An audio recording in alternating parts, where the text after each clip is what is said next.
Hello, families.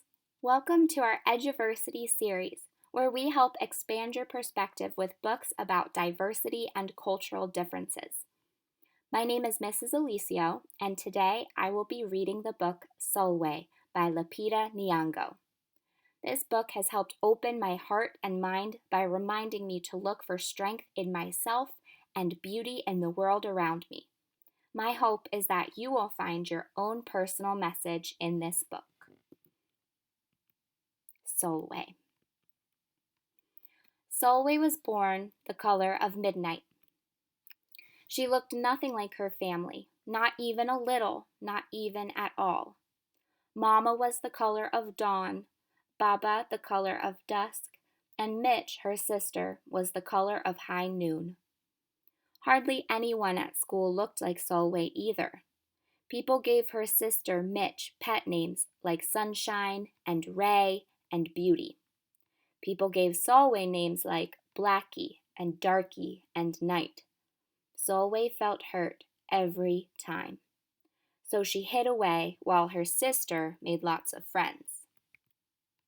Sulwe dreamed of being the same color as her sister. She wanted real friends, too. So she got the biggest eraser she could find and tried to rub off a layer or two of her darkness. That hurt. She crept into Mama's room and helped herself to her makeup. Oh no, she would hear about this from Mama. Sulwe decided to work from the inside out and ate only the lightest, brightest foods. With a stomachache, she went to bed early and turned to God for a miracle. Dear Lord, why do I look like midnight when my mother looks like dawn? Please make me as fair as the parents I'm from. I want to be beautiful, not just to pretend. I want to have daylight. I want to have friends. If you hear me, my Lord, and would like to comply, may I wake up as bright as the sun in the sky. Amen.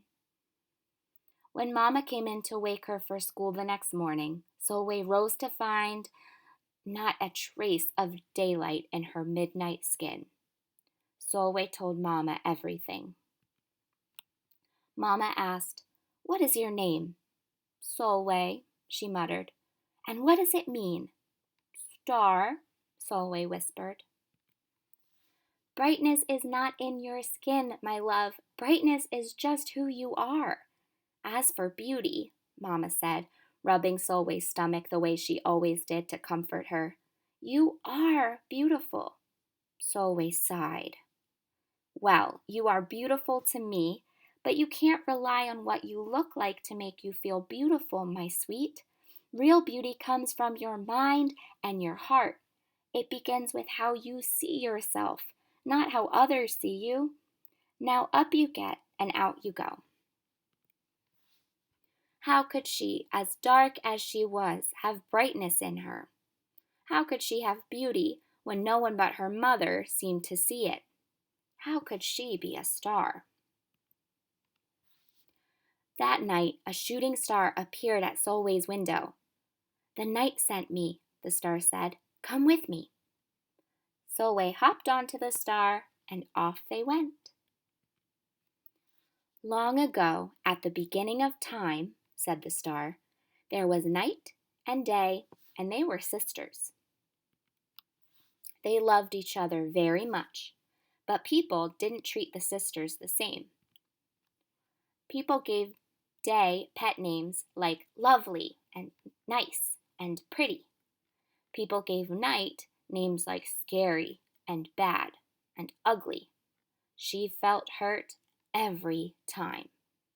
Well, Night got fed up and walked right off the earth. Day stayed behind and enjoyed making everybody happy in the sun. But then Day grew too long. Day began to really miss her sister. So did everybody else. There had to be a way to get her back. Day set off to find Night, and she did. "I miss you," said Day. "I miss you too," said Night, "but you don't know what it's like to be treated badly for being dark." "You're right, I don't," Day replied. But what I do know is that we need you just the way you are. Come and see."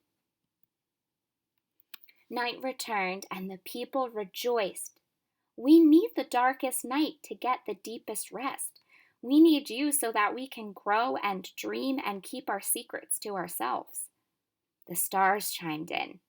"Brightness isn't just for daylight. Light comes in all colors, and some light can only be seen in the dark." While day had a golden glow, with night everything had a silver sheen, elegant and fine. Day told her sister, "When you are darkest is when you are most beautiful. It's when you are most you." Could it be that night did not need to change? Not even a little? Not even at all? Now that night and day were back together, a little bit of night returned to day in the form of shadows, and a little bit of day returned to night in the form of moonlight. They were inseparable from that moment on and promised to celebrate the brightness in each other, whether people chose to see it or not. "You see," the star explained, "we need them both, on their sunniest day and their darkest night, and every shade in between. Together, they make the world we know light and dark, strong and beautiful." Sulwe rose the next morning beaming. There would be no hiding anymore. She belonged out in the world, dark and beautiful, bright and strong. And if she ever needed a reminder of her brightness, she could look up at the sky on the darkest night to see for herself. Sulwe felt beautiful inside and out.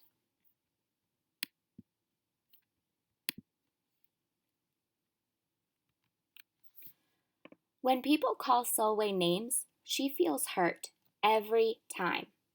What can this teach us about how we should treat the people around us?